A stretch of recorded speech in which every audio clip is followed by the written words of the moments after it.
Moving on to the last section of this topic, interpretation of contracts. Paano intindihin, basahin ng mabuti yung nilalaman ng isang kontrata? Oh, what's this? Okay, tumaas ang grado ko sa mata, okay? So, I'm just trying to show you na minsan yung mga wordings sa kontrata hindi kadalasan lumalabas yung tunay na meaning ng mga parties doon sa contract. Okay? Yung isa ganito yung intindi, yung isa naman ganito yung intindi. Pero isa lang naman yung binabasa nila. Kaya nagkakaroon ng pagkakalituhan. Okay? Ano pa ba yung nandito? Kala ko ba pupunta ka sa jowa mo? Kala ko rin may jowa ako. Okay? So, I repeat, when there is a problem between the parties to the contract on the true meaning of what is written in that contract, the rules on interpretation of contracts will be used. At yun, yung mga rules na yun ang pag-uusapan natin in this last section of this topic. So what are the rules on interpreting contracts? They are as follows. If the terms of the contract are clear, klarong-klaro naman yung mga wordings at mga phrases and words na ginamit, and it leaves no doubt upon the intention of the parties, the literal meaning of its stipulations shall control. This is what you call the literal meaning rule. Next rule, if the words appear to be contrary to the evident intention of the parties, the evident intention shall prevail over the former. Okay? Intention over words in the contract. Next rule, in order to judge the intention of the contracting parties, their contemporaneous and subsequent acts shall principally be considered. Minsan may mga words na hindi klaro pero nakukuha mo na lang yung tunay na meaning based on the actions during the making of the contract or after the making of the contract na ikinikilos ng mga partido. You use that in order to interpret kung ano yung intention ng mga parties. However, the general terms of a contract may be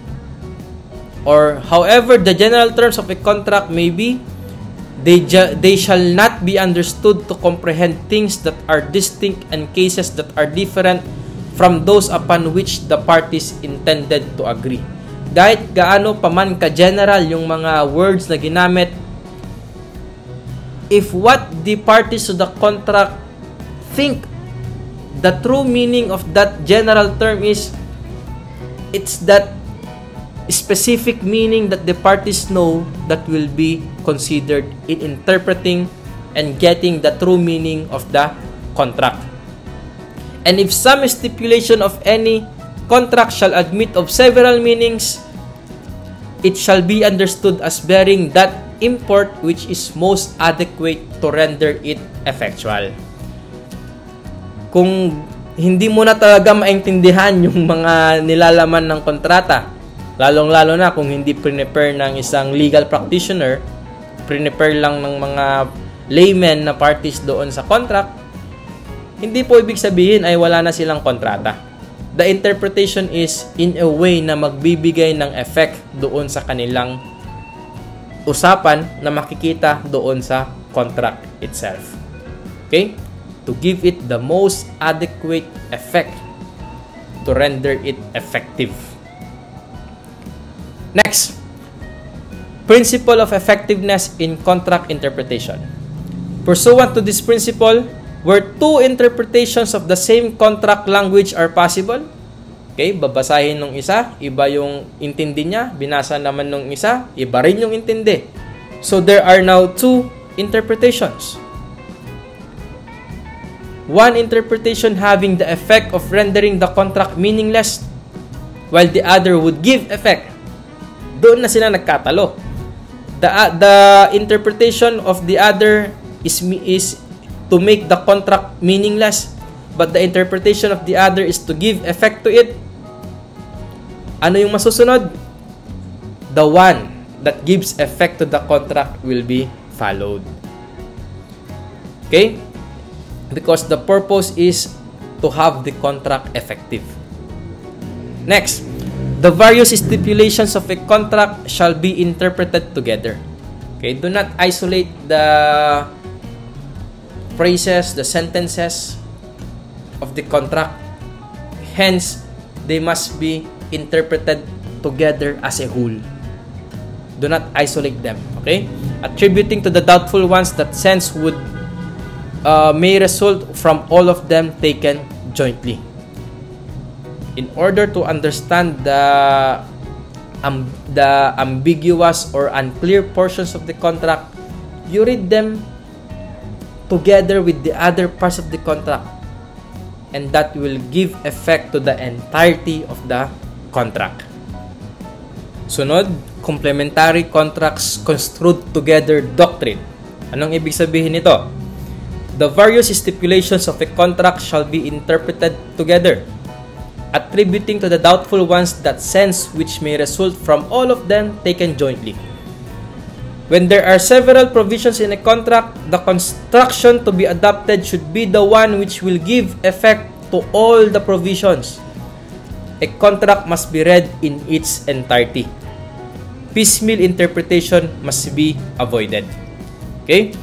Therefore, kung merong iba't ibang kontrata pero they complement each other, ibig sabihin connected sila sa isa't isa, in order for us to interpret the real intention of the parties to those different contracts, we must combine all of these contracts together. And in taking the real meaning of it, we must read all of the provisions and relate them to each other.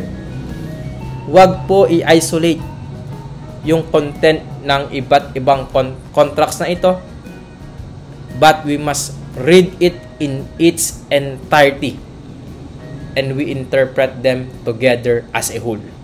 Okay? Kaya sinabi, complementary contracts construed together doctrine. Additionally, under this doctrine, an accessory contract must be read in its entirety and together with the principal contract. For example, the principal is a contract of loan and the accessory is the mortgage agreement. So, to understand them, they must be read together as if iisang kontrata sila. Thus, a promissory note and a deed of chattel mortgage, another example ito, must be construed together as well. And the surety contract, being an accessory contract, must be interpreted with its principal contract.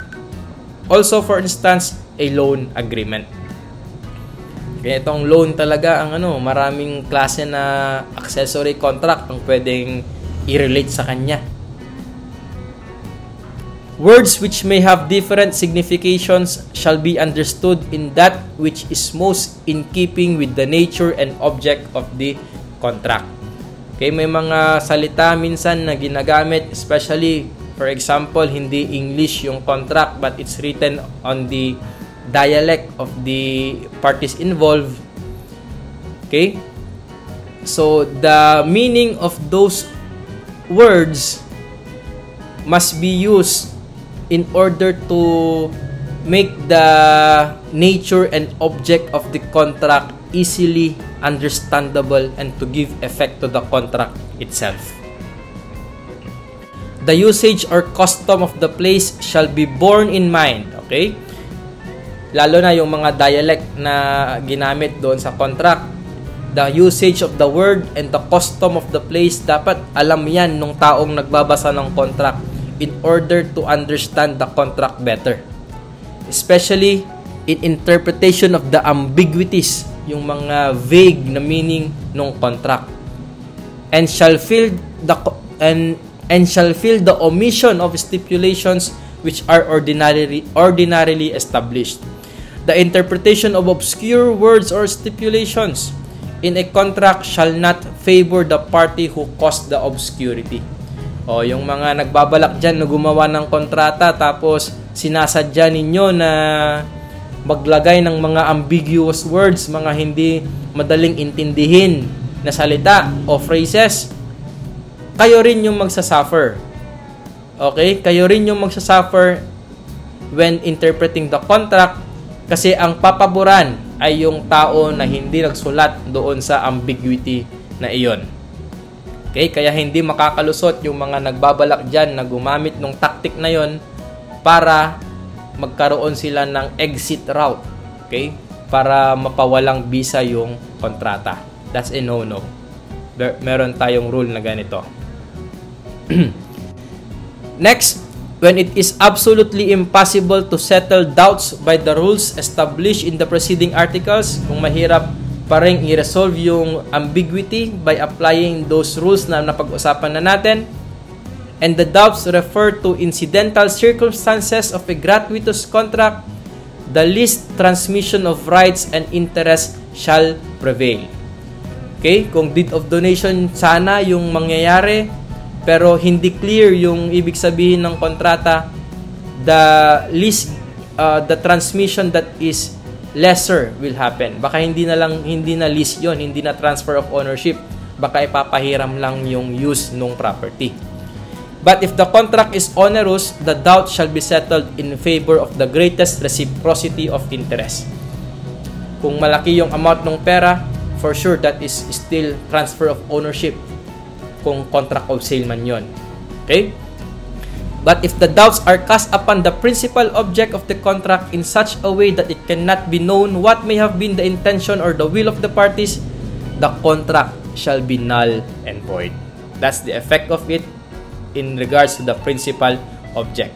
Kasi nga, baka hindi definite yung object, kaya hindi nasunod yung requisites ng contract of sale. So that would be all.